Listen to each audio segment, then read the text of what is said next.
जनता ने उनको भगा दिया, वो भाग गई, इस्तीफा दिया और भाग गई। 2009 से वो प्राइम मिनिस्टर थी। बहुत से आक्रोश थे जनता के, लेकिन एक उनकी बहुत बड़ी कमी थी जो आज की वीडियो में आपको समझ में आएगा। अगर आप उस कमी को अपनी लाइफ में से ठीक कर दें, कोई आदमी परेशान है, उस समय मेरा काम उसकी परेशानी बढ़ाना नहीं, किसी से अगर कुछ कराना चाहते हो तो खुद करो। एक भाई साहब को मैं जानता हूँ, बड़े समझदार हैं, उन्होंने बहुत अच्छी शादी की। जब शादी की बहुत पैसे वाले थे, गिनकर 20 अपने और 20 उनके लोगों को बुलाया, पैसा खूब खर्च किया, किसी बड़े होटल में शादी की, कमरे बुक किए, 40 कमरे बुक किए 5 स्टार होटल में, लेकिन खाली वही 20 लोगों को बुलाया जिनको वो अपनी भाषा से अपनी ताकत किसी और को दे रहे हैं।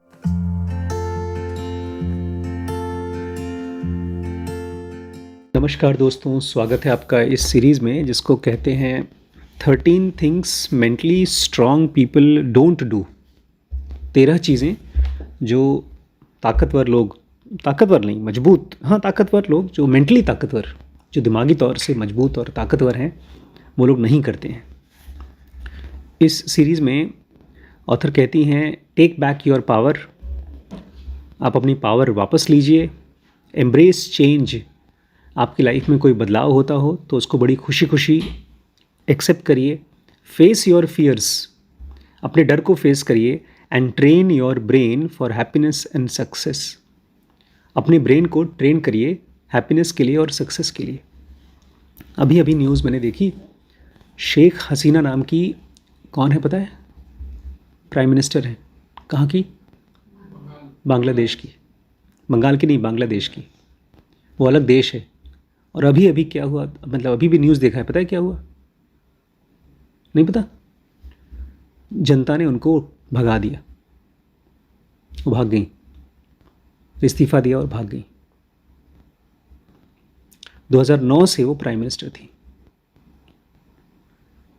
बहुत से आक्रोश थे जनता के, लेकिन एक उनकी बहुत बड़ी कमी थी जो आज के वीडियो में आपको समझ में आएगा। अगर आप उस कमी को अपनी लाइफ में से ठीक कर दें तो आपकी हालत उनकी तरह नहीं होगी। चाहे आप प्राइम मिनिस्टर हों, चाहे आप कॉमन मैन हो, अगर ये 13 चीज़ें आप नहीं करते हैं तो आप खुश रह सकते हैं, आप ताकतवर रह सकते हैं, आप सक्सेसफुल हो सकते हैं और हर किसी की लाइफ में चेंज आता है। आप उस चेंज को आराम से जी सकते हैं। एक जवान आदमी बूढ़ा होगा, बूढ़ा आदमी बहुत बूढ़ा होगा, किसी की नौकरी है तो वो नौकरी जाएगी कभी, कोई अमीर है गरीब होगा, बहुत से चेंजेस होते हैं। और जब ये चेंजेस आते हैं, हमारे अंदर में एक ईगो होता है, वो उसको बर्दाश्त नहीं कर पाता। इसीलिए आपको मेंटली स्ट्रांग होना पड़ेगा। तो 13 चीज़ें बोलते हैं आपको नहीं करना चाहिए, और ये चीज़ ऐसा नहीं कि आपने सुन लिया और नहीं करेंगे, इसकी प्रैक्टिस करनी पड़ेगी। इसमें से सबसे पहली चीज़ थी don't waste time feeling sorry for yourself. ये भी बहुत मुश्किल है। बहुत साल पहले मैंने इस चीज़ को प्रैक्टिस करना शुरू किया था कि अपने लिए सॉरी मत फील करो। मुझसे अगर गलती हो गई तो गलती में से सीखो कि क्या तुमने गलती की और दोबारा नहीं करना। अगर बैठ करके मंजन घस रहे हो उसके बारे में, अरे यार नहीं करना चाहिए था, गलत हो गया, नहीं करना चाहिए था, गलत हो गया। अभी आजकल मैं बना रहा हूँ सीरीज़ इसकी, इन्वेस्टमेंट की, पैसे कैसे निवेश करें। तो इंडिया का जो one of the best investor माना जाता है, अभी 2022 में उनकी डेथ हुई है, राकेश झुनझुनवाला नाम है उनका। उनको मैं देख रहा था तो लोग पूछते हैं उनसे कि आपने कभी कोई गलत इन्वेस्टमेंट किया होगा, उसके बारे में बताइए। बोलते मैंने सीख लिया, गलती की, उससे सीखा, अब उसके बारे में बात क्या करना। ढेर सारे उसके एक्सपीरियंसेस रहे हैं, लेकिन उसके बारे में कभी रोता नहीं हो। जो भी इंसान आगे बढ़ना चाहता है तो सबसे पहला लेसन ये है। दूसरा लेसन अभी आजकल हम लोग पढ़ रहे हैं जिसका नाम है don't give away your power. आप पूछ रहे थे उस दिन कि अगर कोई आदमी मुझे नाराज़ कराए, दुखी कराए, मैंने जैसा परेशान करें तो मैं क्या करूं?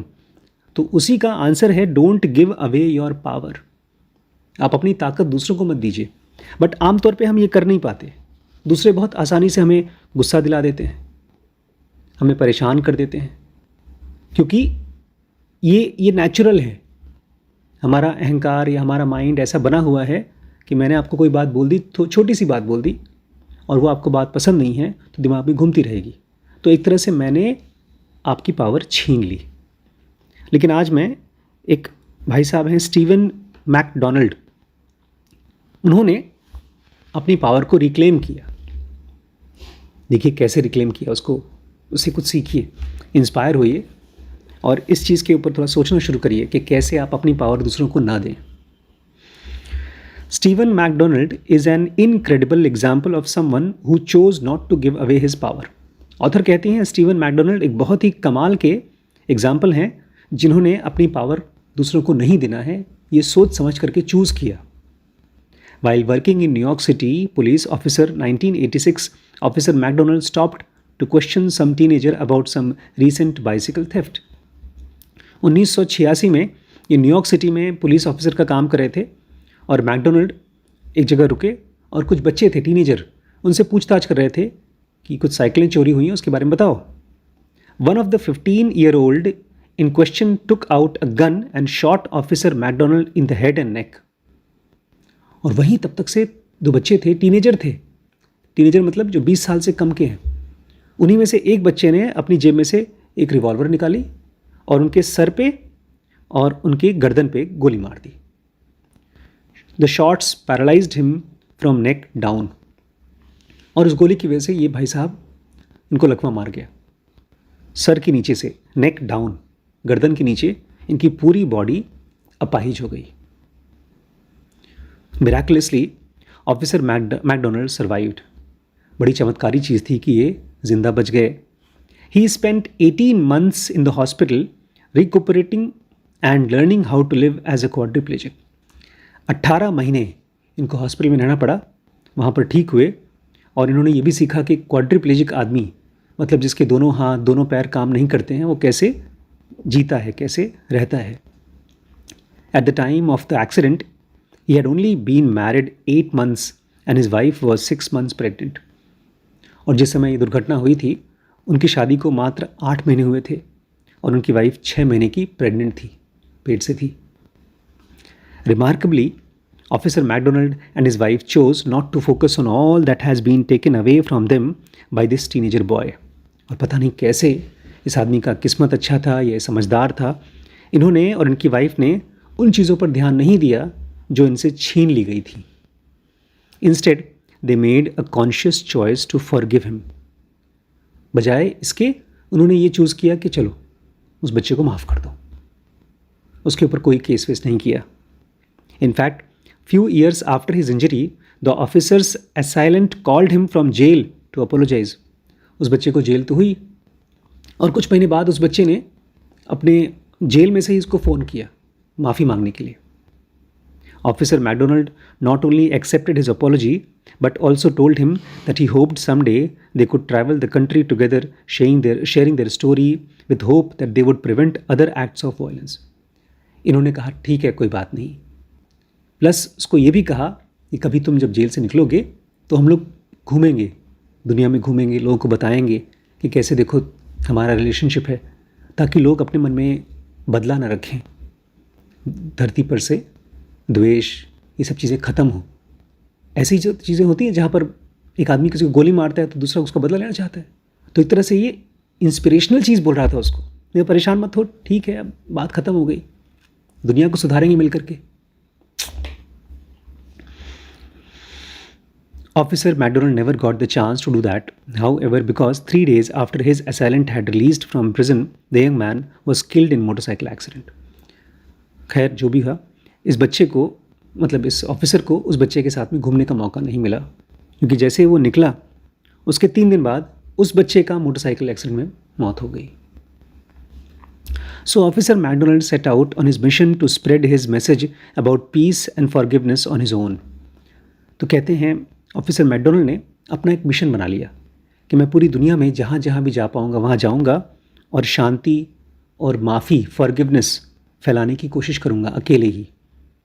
The only thing worse than a bullet in my spine would have been to nurture revenge in my heart, he says in the book Why Forgive. उन्होंने किताब लिखी है, इस किताब का नाम है Why Forgive, मतलब क्यों किसी को माफ़ किया जाए। और उसमें लिखा है, देखिए मेरे रीढ़ की हड्डी में तो गोली लगी थी, लेकिन उससे भी बुरी चीज़ वो होती कि मैं किसी के लिए अपने दिल में जहर रखता। The only thing worse than a bullet in the spine, जो रीढ़ की हड्डी में बंदूक की गोली से भी बुरी चीज़ है अपने दिल में किसी के लिए रिवेंज पालना, बदले को पाल कर रखना। मुझे ऐसा लगता है जैसे पिछले जन्म में या इसी जन्म में बुद्ध का शिष्य रहा होगा या बुद्ध जैसा रहा होगा। He may have lost his physical mobility in that attack, but he didn't give the violent incident or his assailant the power to ruin his life. Author कह रही हैं इस बेचारे की अपनी पूरी चलने फिरने की, हाथ दोनों पैर की ताकत खत्म हो चुकी थी, लेकिन फिर भी इन्होंने अपनी अंदर की ताकत को ख़त्म नहीं होने दिया था। He is now a highly sought after speaker who teaches love, respect and forgiveness. इस समय दुनिया में कुछ ऐसे लोग हैं जिनको बुलाया जाता है स्पीच देने के लिए, ये उसी में से एक है। बहुत सॉट आफ्टर मतलब बहुत ज़्यादा लोग बुलाते हैं, इनको इनवाइट करते हैं और ये लव के बारे में, रिस्पेक्ट के बारे में, इज़्ज़त के बारे में, माफ़ी के बारे में, प्यार मोहब्बत के बारे में जा करके स्पीचेस देते हैं। Officer McDonald is an inspirational example of someone who despite being the victim of senseless act of violence chose not to waste time giving assailant more power. कह रही हैं कि मैकडोनल्ड जो हैं, ऑफिसर मैकडोनल्ड एक बहुत इंस्पिरेशनल कहानी है, एग्जाम्पल है। इंस्पिरेशन मतलब जिसको देख करके हम लोग इंस्पायर होते हैं। कुछ लोग होते हैं जो बोलते हैं तुम्हें ऐसा काम करना चाहिए, लेकिन कोई नहीं करना चाहता। ख़ास तौर से इस तरह की चीज़ें आप किसी को बोल कर नहीं करा सकते, किसी को माफ़ करना हाँ, लेकिन आप इंस्पायर कर सकते हैं। इसलिए कहा जाता है कि आप किसी से अगर कुछ कराना चाहते हो तो खुद करो, और अगर उसको करना हो तो करेगा, नहीं तो नहीं करेगा। तो ये बहुत इंस्पिरेशनल स्टोरी है जिसमें कि एक सेंसलेस वायलेंस हुआ था उनके साथ, बेतुकी चीज़, बच्चों से पूछताछ कर रहे थे, उसी में गोली मार दी, और इसके बावजूद उन्होंने उस गोली मारने वाले को, असाइलेंट को, अपनी पावर नहीं दी। Choosing to forgive someone who has hurt you either emotionally or physically doesn't mean you have to excuse the other person's behavior, but letting go of your anger frees you to focus your energy on those more worthwhile cause. अब इसको थोड़ा समझिए, थोड़ा सा tricky चीज़ है। Choosing to forgive someone who has hurt you. अगर मान लीजिए किसी आदमी ने आपको हर्ट किया, आपको बुरा भला बोला या कुछ आपके साथ ऐसा किया जिसकी वजह से आपको बहुत ख़राब लगा, आइदर इमोशनली और फिजिकली, या तो उसने कुछ बोला या शायद आपके ऊपर हाथ ही उठा दिया, doesn't mean you have to excuse the other person's behaviour. इसका मतलब ये नहीं है कि आपको वो सब चीज़ झेलते रहना पड़ेगा, but letting go of your anger frees you to focus your energy on more worthwhile causes. लेकिन अगर आपके दिमाग में उसके प्रति गुस्सा नहीं है तो आप एक तरह से फ्री हो जाते हैं और आप उस चीज़ के बारे में सोच सकते हैं जो आप सोचना चाहते हैं। आज सुबह मैंने हम लोग की जो सीरीज़ है इन्वेस्टिंग के ऊपर, उसका एक चैप्टर पढ़ना शुरू किया, लेकिन तब तक से एक बड़ी परेशान करने वाली बात मुझे किसी ने बताई, परेशान भी हुआ।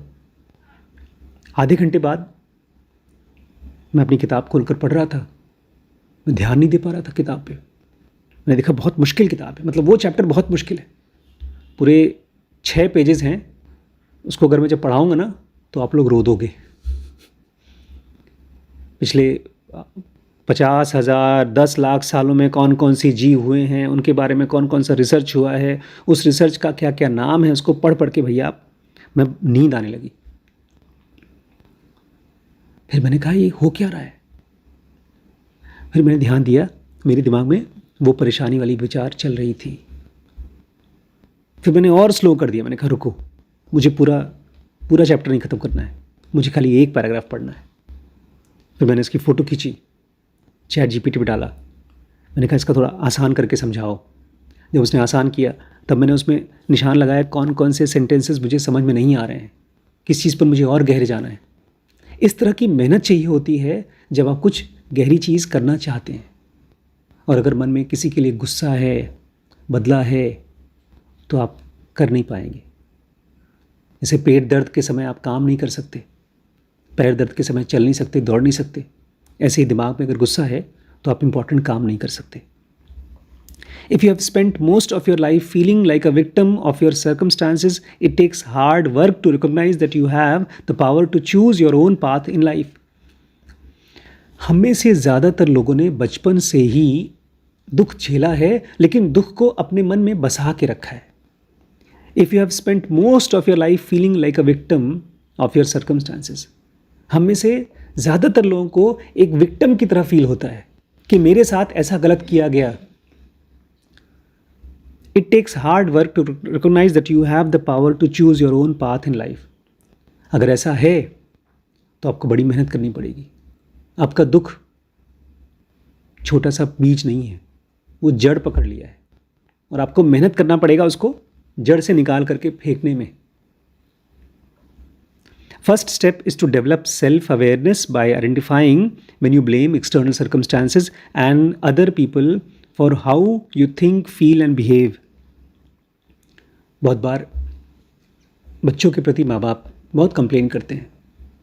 बच्चों को कुछ काम बोलो, बच्चे नहीं करते हैं तो माँ बाप बड़े भुनभुनाते हैं। ऐसे बच्चों के साथ भी होता है। वो जब माँ बाप से कुछ चाहते हैं, माँ बाप नहीं करते तो वो भी भुनभुनाते हैं।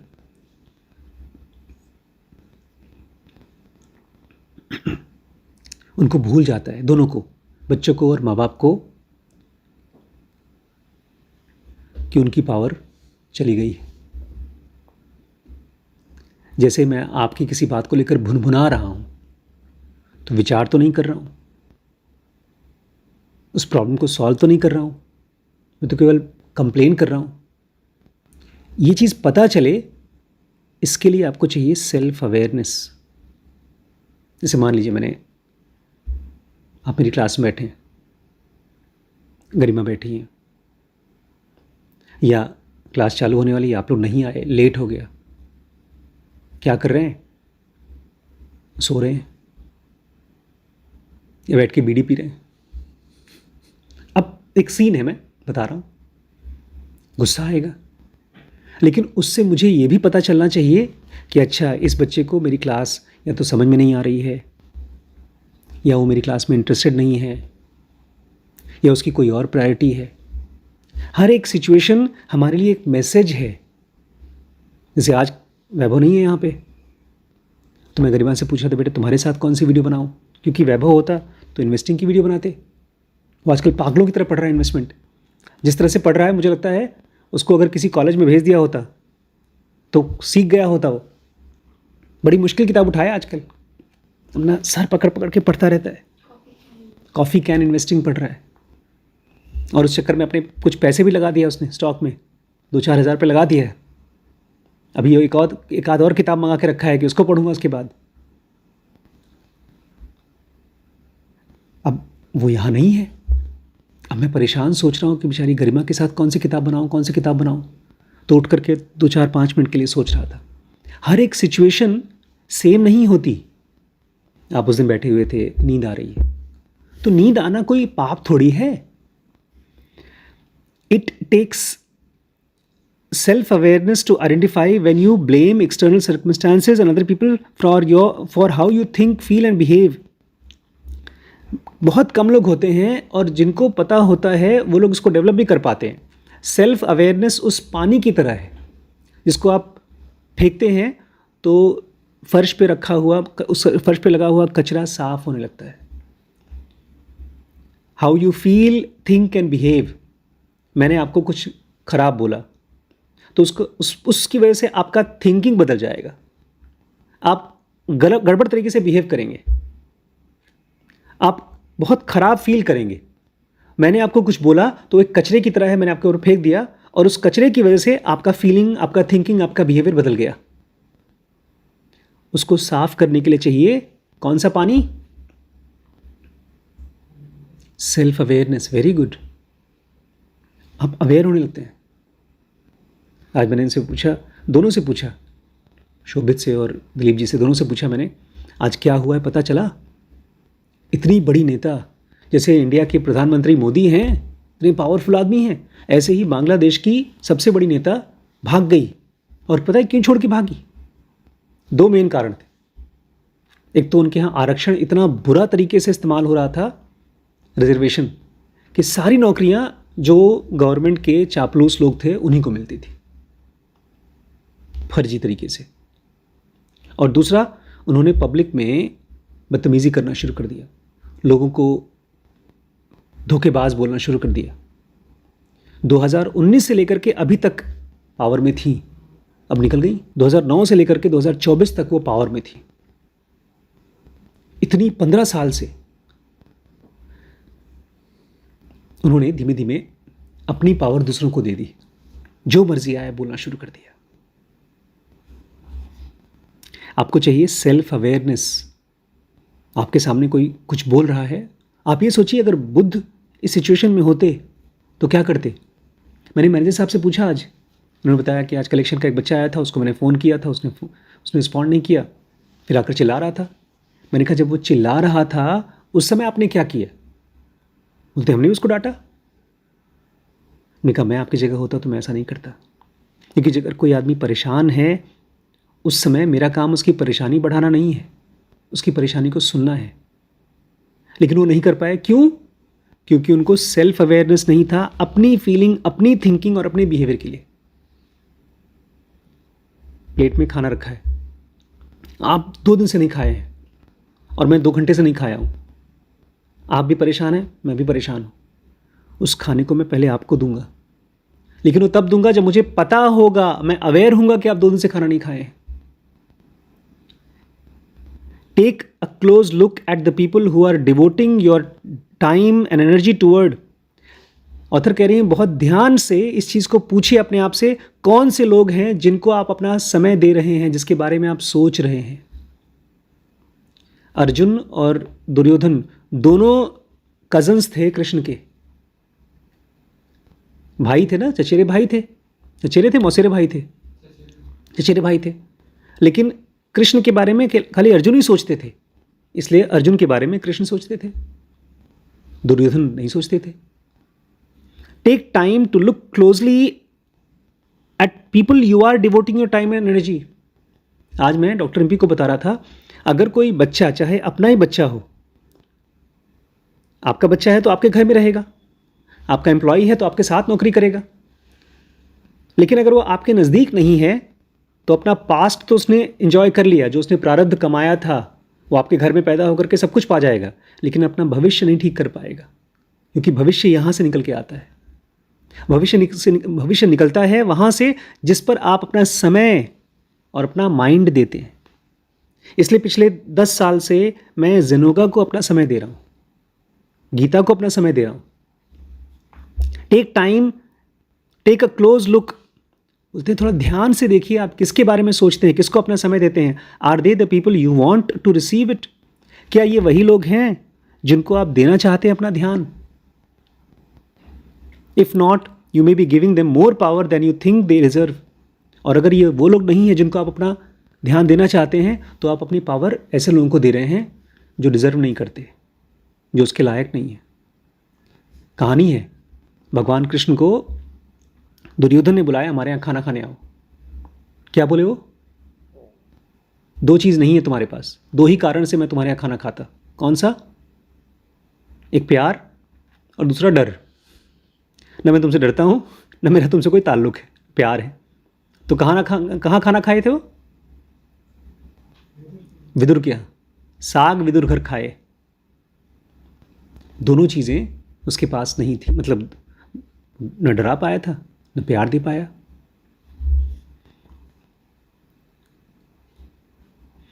Each second you spend commiserating with the co-worker about how unfair your boss is, you are giving your boss more power. कह रही हैं अगर आप कहीं काम करते हैं और आपका बॉस अच्छा नहीं है और आप बैठ करके भुनभुना रहे हैं अपने दोस्त के साथ में, यार ये आदमी बहुत बेकार है, ऐसा है वैसा है, तो आप उस समय और कुछ नहीं कर रहे हैं, अपने बॉस को अपनी ताकत दे रहे हैं। Every time you tell your friend how controlling your mother-in-law is, you give her a little more power over you. अगर आप बहू हैं और आप अपनी किसी सहेली से बताती मेरी सास कितनी खराब है, तो आप अपनी ताकत किसको दे रही हैं? सास को। Resolve to stop giving people your time and energy if you don't want them to play a big role in your life. इसलिए कह रही हैं रिजॉल्व करिए, ये चीज़ डिसाइड करिए, सोचिए और उन लोगों को अपनी ताकत मत दीजिए जिनको आप नहीं देना चाहती, जो लोग आपकी लाइफ में बहुत बड़ा रोल नहीं प्ले करते। कैसे करेंगे? 2-3 तरीके हैं, उसमें से एक तरीका मैं आज को बताता हूँ आपको। तो वो आप यूज़ करिएगा। बहुत सिंपल तरीका है। ज़ेनोंगा में इसको बोलते हैं रिस्ट्रेन। रिस्ट्रेन मतलब, हाँ, स्ट्रेन मतलब तनाव, रिस्ट्रेन मतलब खींचना। जैसे घोड़ा है, उसको आप रोकना चाहते हैं तो लगाम खींचते हैं, ऐसे अपने मन में एक लगाम खींचिए। लेकिन किस चीज़ की लगाम? रिस्ट्रेन योर लैंग्वेज, अपनी भाषा को रिस्ट्रेन करिए। Sometimes retaining your power means changing the way you look at the situation. Author कहती हैं, अगर आप अपनी पावर को अपने पास रखना चाहते हैं, इसका मतलब है कि आप अपनी परिस्थिति को अलग तरीके से देखना शुरू करिए। Examples of language that indicate you are giving away your power includes. पहले कुछ एग्जाम्पल देखिए कि आप अपनी भाषा से अपनी ताकत किसी और को दे रहे हैं। देखिए, my boss makes me so mad. You may not like your boss's behaviour but does he really make you feel angry. आपने कहा, यार ये आदमी, मेरा बॉस, मुझे एकदम परेशान कर देता है, मेरा दिमाग ख़राब कर देता है। You may not like your boss's behaviour but does he really make you feel angry. अब सच्चाई देखिए, आप उसका बिहेवियर पसंद नहीं करते, वो कैसे बात करता है पसंद नहीं करते, लेकिन क्या वो आ करके आपको गुस्सा दिलवाता है क्या? आमतौर पे लोग ऐसे ही बोलते हैं, तुम मुझे गुस्सा मत दिलाओ। Perhaps your boss's behaves in a manner that you don't like and it may influence how you feel, but he is not forcing you to feel anything. देखिए, एक होता है ऑटोमेटिक फीलिंग। आप बाहर निकले गर्मी में, पसीना आएगा, गर्मी में बहुत देर तक रहेंगे तो चिड़चिड़ापन आएगा। वो चीज़ ऑप्शनल है, ऑप्शनल नहीं है, उसको आप रोक नहीं सकते। लेकिन ख़ास तौर से स्पिरिचुअल आदमी के लिए वो क्या फील करता है उसको चेंज कर सकता है। लेकिन तभी जब वो इसके प्रति अवेयर होगा कि इस आदमी ने मुझे ये बात कही, क्या मैं इस चीज़ को, इस फीलिंग को दिखाना चाहता हूँ। My boyfriend left me because I am not good enough. अब मान लीजिए कोई लड़की है, उसके बॉयफ्रेंड ने उसको छोड़ दिया, या किसी औरत ने, उसके हस्बैंड ने उसको डिवोर्स कर दिया, तो बोलती है, मेरे बॉयफ्रेंड ने मुझे छोड़ दिया क्योंकि मैं अच्छी नहीं हूँ ना, मैं सुंदर नहीं हूँ। Are you really not good enough और is it that just one person's opinion? तो आप अपने आप से पूछिए, उस सेंटेंस को थोड़ा सा और एनालाइज करिए, क्योंकि दिमाग में जब बार बार कोई सेंटेंस चलता है ना तो हम उसको मान लेते हैं। जैसे मैंने आपको कल ही बोला, और ये सेंटेंस मैं अब जानबूझ के बोल रहा हूँ कि धरती पर जितने भी लोग हैं उन सब में 7-8 अरब लोगों में से बहुत कम लोग होंगे जो बहुत खुश होंगे। उसमें से एक आदमी मैं हूं। दुखी होने की वजह तो मेरे पास भी है, लेकिन मैं इस सेंटेंस को रिपीट करना चाहता हूं और इसी को विश्वास भी करना चाहता हूं। अगर आप अपने नेगेटिव सेंटेंस को देखना शुरू करें तो आप देखेंगे वो पूरी तरह से सच नहीं है। अगर एक लड़की के दिमाग में ये आता है कि मैं बहुत अच्छी, बहुत खूबसूरत नहीं हूं, इसलिए वो आदमी मुझे छोड़ के गया, वो उस आदमी का ओपिनियन है, एक आदमी का।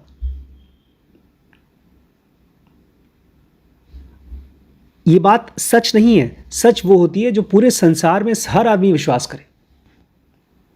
लेकिन अगर मैं आपसे कहता हूं कि तुम बेकार हो, नाकारा हो, और कोई और कहता है नहीं तुम ठीक हो, तो बात झूठ हो गई। वो खाली मेरा एक आदमी का विचार है।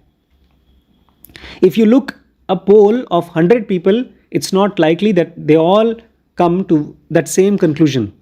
Just because one person thinks something, it doesn't make it true. Don't give one person's opinion of you the power to determine who you are. जिस दिन आपको ये समझ में आ जाता है कि आपने मुझसे कुछ कहा, ये आपकी प्रॉब्लम है, मेरी नहीं। अगर आपने मुझसे कहा कि सर, अभी कल ही हुआ था, मैं क्लास ले रहा था, ऑलमोस्ट 12 लोग थे, उसमें से एक औरत ने कहा कि सर आप ये बात गलत बोल रहे हैं। मैंने कहा ठीक है, अब आगे बात करें। बोलती सर आप ये बात हमेशा गलत बोलते हैं। मैंने कहा ठीक है, अब आगे बात करें। बोलती है नहीं नहीं, पहले मेरी बात सुनिए, आप गलत क्यों हैं। मैंने कहा मैडम आपको लगता है मैं गलत हूं, मुझे तो लगता है मैं सही हूं, तो आप पहले सोचिए इसके बारे में, मुझे क्यों समझा रही हैं। बाकी 12 लोग बेचारे 11 लोग चुप थे, सुन रहे थे। और जब क्लास पूरी हो गई तो सब मुझे अलग अलग मैसेज करके भेजे कि सर वो थोड़ा ठीक नहीं है मैडम, आप उनकी बात के बारे में बहुत सीरियसली सोचिएगा मत। और उस मोमेंट पर भी मैंने सोचा नहीं। मैंने उनसे कहा एक काम करिएगा मैडम, जो आपको लगता है मैं गलत हूँ उसको एक प्रॉपर डिटेल में लिखिएगा। अब उसमें उनको सोचना पड़ेगा।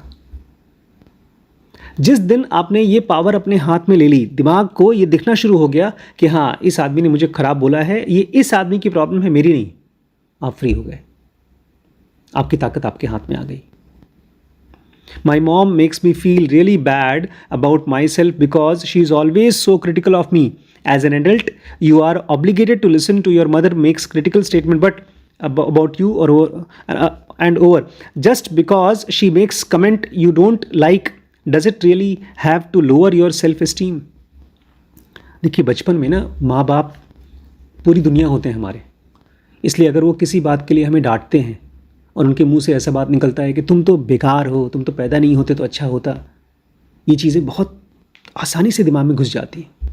लेकिन एक चीज़ मैंने डिस्कवर की काफ़ी लेट, लेकिन शायद लेट भी नहीं था, कि बेचारे माँ बाप, पता है उनकी उम्र कितनी होती है? कितनी? जितने साल की आप हो, पेरेंटिंग। अगर 10 साल का मैं हूँ तो मेरी माँ कितने साल की है?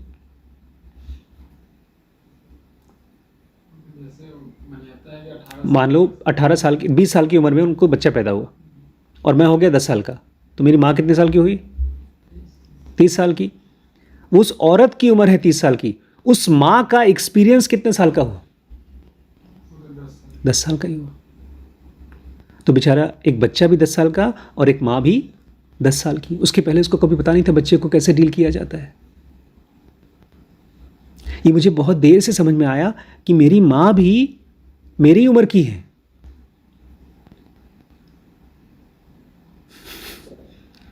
अगर एक 10 साल की औरत, 10 साल की बच्ची किसी 10 साल के बच्चे के बारे में कुछ बोलेगी तो क्या बोलेगी? ये तो मेरी उम्मीद है कि वो 50 साल की उम्र के जैसे बिहेव करें। उनके पास तो उतना ही एक्सपीरियंस है ना। हम कहते हैं आदमी अनुभव से समझदार होता है। पहले वाले बच्चे से थोड़ा समझदार हो जाती है माँ, 10 साल का अनुभव होता है। फिर दूसरे वाले एक वीडियो आया था बहुत अच्छा वीडियो था। एक छोटा वाला भाई, उसको डांट पड़ी, खाली डांट पड़ी और रोने लगा, वो जोर जोर से रोने लगा। तो बगल में जो बड़ा वाला भाई है माथा पीटने लगा, मेरे साथ बहुत गलत हुआ। पता है क्यों? मुझे मार पड़ती थी तब भी हमको बोला जाता था मुंह मत खोलना, और यहाँ भाई साहब को जरा सा डांट पड़ गई, रो रहे हैं। ऐसा अक्सर होता है। जब तक दूसरा बच्चा आता है माँ बाप थोड़े से अनुभवी हो जाते हैं, थोड़े से वो जान जाते हैं बच्चे के साथ में जो गलती हमने छोटे वाले बड़े वाले के साथ किया, छोटे वाले के साथ नहीं करना। लेकिन हमारी एक्सपेक्टेशन इसलिए ऐसी होती है क्योंकि क्योंकि हमारे अंदर में सेल्फ अवेयरनेस की कमी होती है कि अगर एक माँ ने हमसे ये कह दिया कि तुम पैदा ही नहीं होते तो अच्छा होता, हम ये भूल जाते हैं कि ये एक स्टेटमेंट निकला है जेनोवा के कौन से सेंटर से? ई सेंटर से, हुई माइनस ई सेंटर से, माइनस इमोशन से। मरने के बाद भी ऊपर ऐसे ही रहता है। जिस बुद्धि को हम इस्तेमाल करते हैं वो मैच्योर होती है जब आप उसके ऊपर काम करते हैं। आपने पौधे के ऊपर मिट्टी लगाया, खाद लगाया, तब जाकर के उसमें से पेड़ निकला। अब हम दिमाग में कौन से स्टेटमेंट को, कौन सी बात को मिट्टी और खाद दे रहे हैं? I have to invite my in-laws over for dinner every Sunday night. Do your in-laws really force you to do that, or is that a choice you make because it's important to your family? मान लीजिए आपके घर में कोई ऐसी मजबूरी है कि आपको किसी रिश्तेदार को किसी पार्टी में बुलाना ही है। थोड़ा सोचिए इसके बारे में कि जो चीज़ें आपको नहीं ठीक लगता है आप मजबूरी में क्यों कर रहे हैं। कहीं ऐसा तो नहीं कि आपने अपनी ताकत उनको दे दी। हम लोग ये मानते हैं कि शादी तो ऐसे ही करनी चाहिए, इतने लोगों को तो बुलाना ही चाहिए, नहीं तो लोग क्या कहेंगे। उस पूरे प्रोसेस में आपने क्या किया? दूसरे को अपनी पावर दे दी। एक भाई साहब को मैं जानता हूँ, बड़े समझदार हैं, उन्होंने बहुत अच्छी शादी की। जब शादी की बहुत पैसे वाले थे, गिनकर 20 अपने और 20 उनके लोगों को बुलाया। पैसा खूब खर्च किया, किसी बड़े होटल में शादी की, कमरे बुक किए, 40 कमरे बुक किए 5 स्टार होटल में, लेकिन खाली वही 20 लोगों को बुलाया जिनको वो पसंद करते थे, जो उनके कायदे से दोस्त थे, शुभचिंतक थे, जानते थे वो हज़ारों लोगों को, लेकिन बुलाया उन्हीं को जिनको वो चाहते थे। तो कम से कम हम और आप खाली उसी आदमी को अपने दिमाग में जगह दें जिसको हम चाहते हैं, जिसकी वैल्यू करते हैं। इसी तरह से हम अपनी पावर दूसरे को नहीं देंगे। एक समझदार आदमी अपनी पावर दूसरों को नहीं देता। अवेयर होइए और पूछिए अपने आप से, ठीक है।